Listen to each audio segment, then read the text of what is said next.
best-selling author, 2024 presidential candidate, and now running to be our next governor of the great state of Ohio. So help me welcome Vivek Ramaswamy.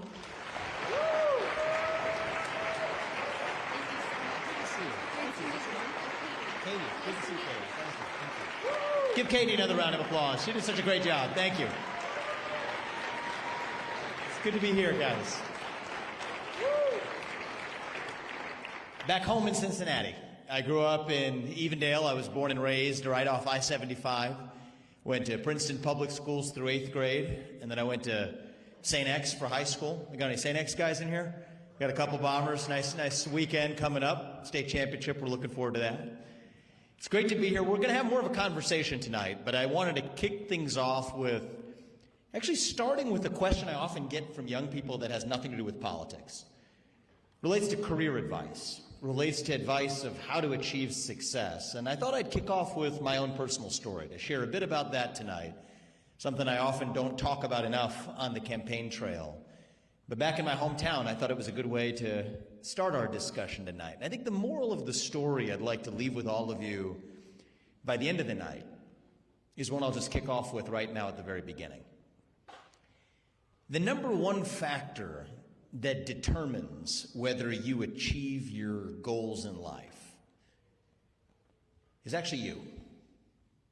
There's a lot else that matters too, that can affect you. Adversities, harm that somebody else causes you along the way, bad luck, it's a reality in life.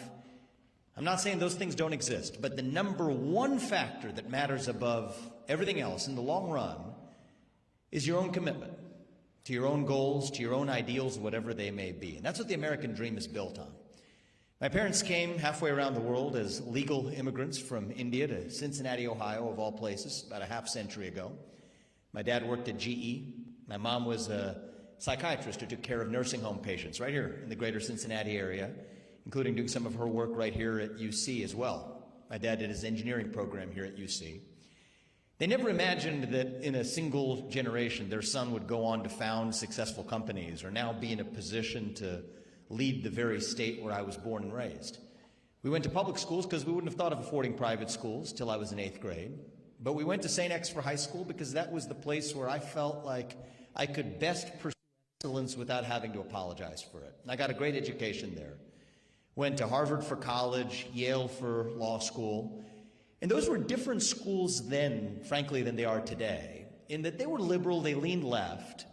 But my experience there, I graduated college in 2007, was it was still a place where you could challenge other people around you and have your ideas challenged.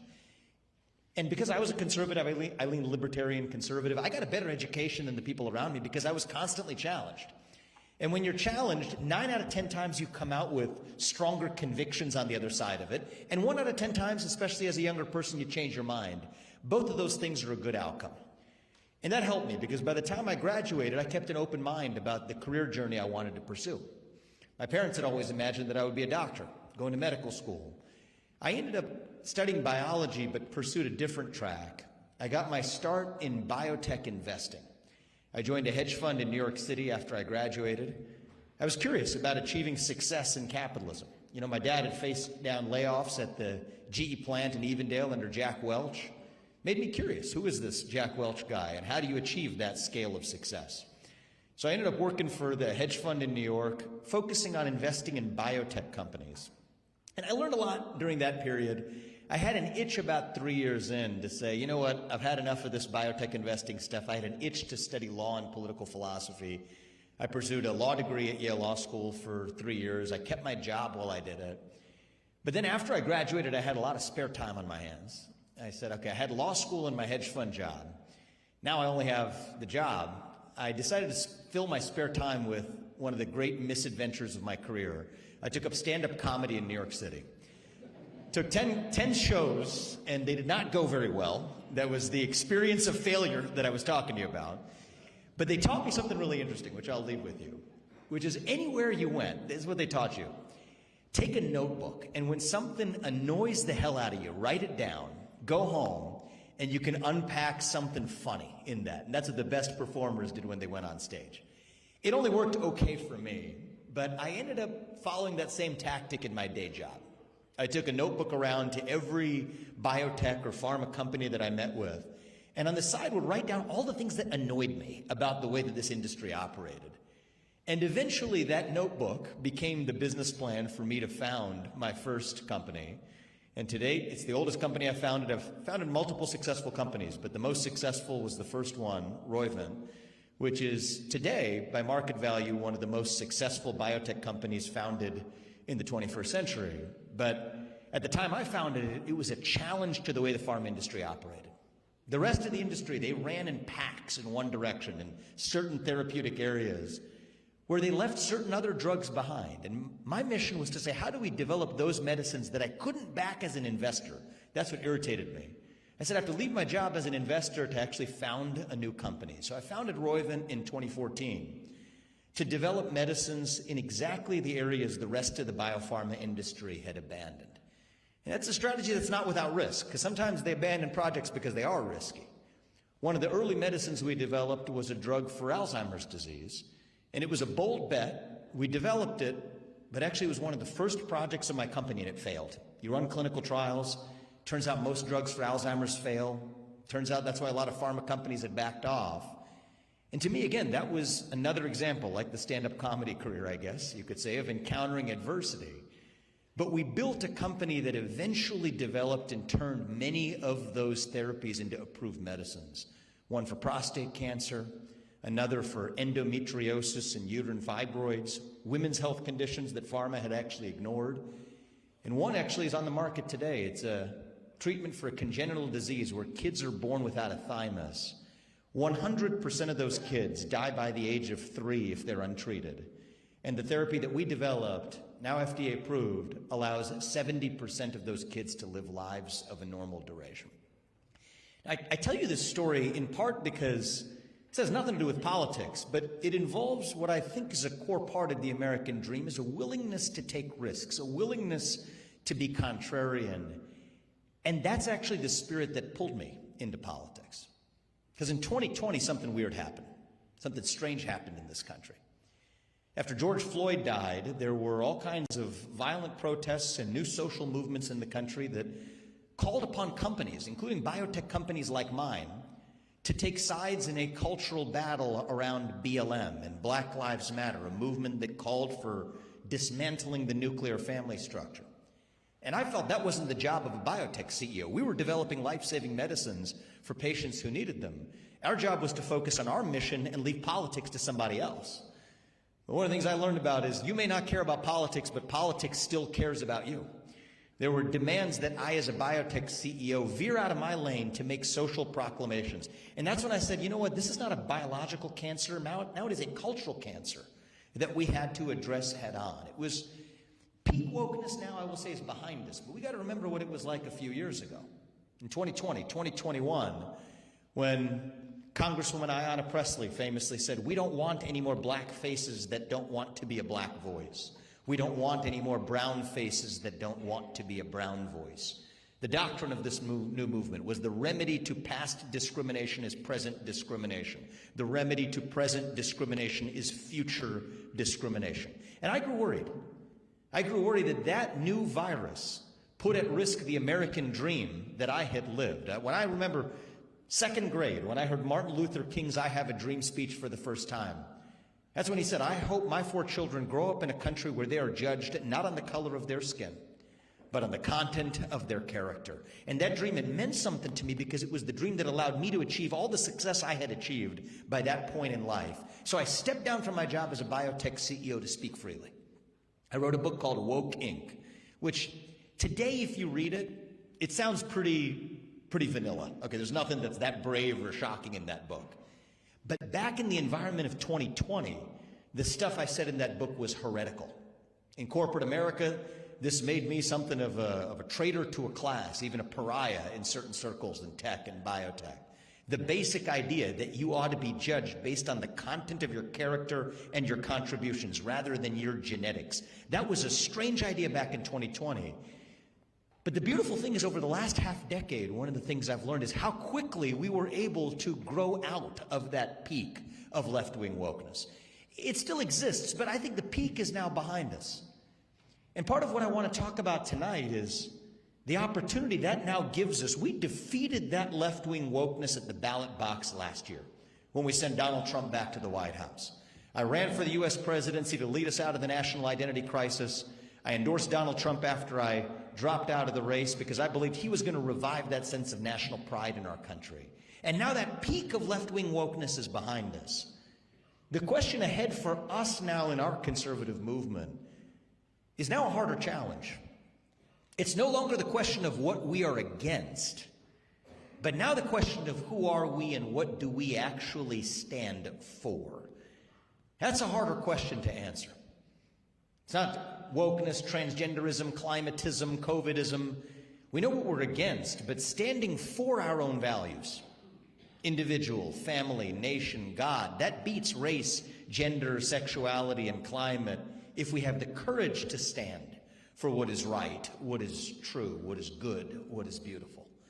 That's the moment we have ahead in our own conservative movement. And I want to be careful that as we take on that challenge, we don't make the same mistakes the woke left did, to see ourselves as victims of what someone else did to us. No, what I began with is what I stand by. The number one factor that determines whether you achieve your goals in life is actually you. We don't want left-wing victimhood. We don't want right-wing victimhood. We want to revive that true American identity that set our country into motion. That's the challenge we have ahead of us. To answer the question of what it means to be an American. That was the subject of my last discussion with Charlie Kirk. I spoke to him on August 25th, met him in Central Ohio. There's two of us sitting one-on-one in a conference room in Delaware County, and we spent about an hour talking about what is an American. I asked him the question. I'll tell you what he told me in response. It's a classic method he had. He would say, I know what it's not. I'll tell you what it's not. It's not a race, and it's not government paperwork either. I agree with him on that. Our American identity is not just about a race or a lineage. You could be of a particular race or lineage, but if you don't believe in the founding ideals of this country, you're not really an American. You could have crossed the border physically, and the government could give you a piece of paper. But if you don't believe in the ideals of this country, you're not really an American in the truest sense of that word either. What does it mean to be an American? I believe it means we believe in those ideals that set our country into motion 250 years ago. It means we believe in merit, that the best person gets the job regardless of their skin color. It means we believe in the rule of law. I say this as the proud son of legal immigrants to this country. That means your first act of entering this country cannot break the law. It means we believe in free speech and open debate, whether you're on the left or right, whether you're Nick Fuentes or Jimmy Kimmel, it doesn't matter. You get to express yourself without government censorship. You get to speak your mind on a college campus without fear of somebody putting a bullet in your neck. It means that words are not violence, that violence is violence, and violence is never an acceptable response to words. It means we believe in accountability. It means we believe in the founding culture that set this country into motion the first time around, that we're ambitious, that we take risks. Sometimes we fail, but we pick ourselves up and take those risks again. It means that we're ambitious, we're heroic, even brave when called upon by our country to do what is right in our hour of need. It means that we're curious about the world around us, whether it's exploring the moon or eventually landing on Mars, and that we believe it is our manifest destiny to still lead it. That's what it means to be an American. I believe that creed still exists, but now is our moment to actually revive it, that idea of the American dream. The American dream is distinctive if you think about it. They call it the American dream for a reason because there is no Canadian dream. There's no such thing as the British dream. It kind of sounds ridiculous to say it. There's no Chinese dream. It is the American dream for a reason because that is what makes American exceptionalism possible. Ronald Reagan said it well 5 decades ago. You can go halfway around the world to Italy and you would never be an Italian. You can go live the rest of your life in Germany and you would never be a German. You can go pack your bags and go to China or Japan. They would never accept you as Chinese or Japanese. But you can come from any one of those countries to the United States of America and you can still be an American so long as you work hard, you play by the rules, make your contributions to this country, and dream for an even better life for your kids. That's what it means to be an American. Now, for Gen Z, I understand many of you may be skeptical about that American dream, and I get it. I understand where you're coming from because you encounter challenges as every generation has, and every generation does and will continue to. You feel like home ownership, and home ownership is objectively more expensive today, even inflation adjusted, than 80 years ago. You feel like home ownership's a little bit out of reach. That if you're 30 years old, you can't quite afford that home, even if you've done your part, gotten your job. Feel like you're working hard, but not quite getting ahead. Maybe not the exact same story that I shared with you from my 20s that you feel like is accessible to you. I understand, even if you believe in free speech, some of you are cynical when you see one of the guys who you admired in our country going to a college campus, speaking his mind, and assassinated as he did it. I understand why many of you are cynical. But my message to you as somebody who knows that American dream exists because I've lived it, growing up right here in this city, in this state, in our country, is that we are still the last best hope on planet Earth where that American dream exists at all. I would rather live in a country that has ideals and falls short of them than to live in a country that has no ideals at all. So what we need to do, and this is the work we have cut out ahead of us. What we have to do is to revive a new American dream in our country, where we once again celebrate success over victimhood. A new American dream where we bring down the cost of housing by building more homes. We're going to do it here in Ohio to bring down the cost of housing. A new American dream where we bring down the cost of those electric bills by producing more energy in states like ours. A new American dream where you can walk downtown Cincinnati without fear of looking over your shoulder for somebody beating you up or assaulting you because we're actually leveraging our police in a sensible way. A new American dream where you can speak on a college campus without fear of retaliation. And at our best, a new American dream where you can disagree vehemently with your neighbor and still get together at the dinner table at the end of it. That too is the American dream, and we want to revive that in this country. That's what our founding fathers fought for. That's what set this country into motion 250 years ago. Next year, we celebrate the 250th anniversary of that Declaration of Independence. And I believe, as somebody who is aiming to lead this state to new heights, that responsibility is on us. I speak as somebody who supported Donald Trump as a proud Republican. We now control all three major branches of government. We control all three branches of this state's government. At this point, if we fail to get it right, we've got nobody left to blame but ourselves. That is the standard I want you, I expect you to hold me to hold our side to. And if you all do your part, I promise you, we will do ours to make sure that Ohio's best days, Cincinnati's best days, and America's best days are still ahead of us, and that Gen Z will be the generation that makes America prouder than we have ever been. Thank you for the warm welcome tonight, UC. Great to be here with the Bearcats. We love you guys. And as promised,